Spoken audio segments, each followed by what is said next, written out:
ஒரு ப்ளவுஸோட back portion தான் இப்போ கட்டிங் போட போகிறோம். இது லைனிங் ப்ளவுஸுங்கிறனால தையலுக்கு ஒரு 1/2 இன்ச் மட்டும் விட்டுறேன்.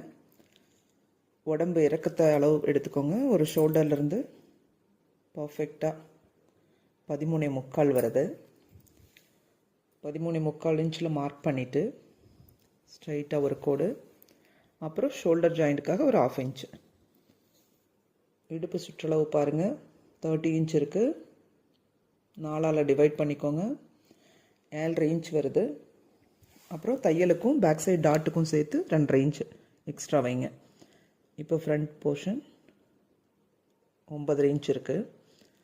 9.5 இன்ச்சில் மார்க் பண்ணிவிட்டு ஒரு கோடு போட்டுக்குங்க. பேக் சைடு இப்போ சைடில் ஆம் ஹோல் இறக்கத்தை மெஷர் பண்ணிக்கோங்க.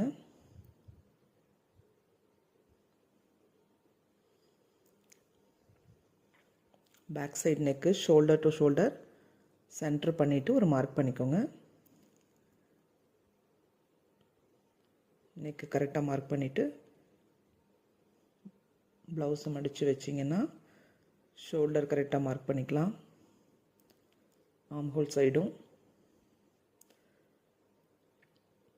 ஃப்ரெஞ்ச் கர்வ் வச்சு நெக்கை ரவுண்ட் பண்ணுறேன்.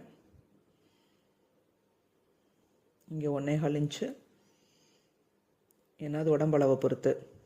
ஒரு 1/2 இன்ச்சில் ஒரு கோடு ஃப்ரெஞ்ச் கர்வ் வச்சு திரும்ப அந்த வளைவு கரெக்டாக போட்டுக்கோங்க. இப்போது ஆம் ஹோல் ரவுண்டோட சுற்றளவு இதில் மார்க் பண்ண ப்ளவுஸில் பாருங்கள் 7 இன்ச் இருக்குது. இப்போ அளவு ப்ளவுஸில் 7.5 இருக்கணும். இங்கே 7.5 இன்ச் இருந்துச்சுன்னா அளவு கரெக்ட். இப்போது கட்டிங் பண்ணிக்கலாம்.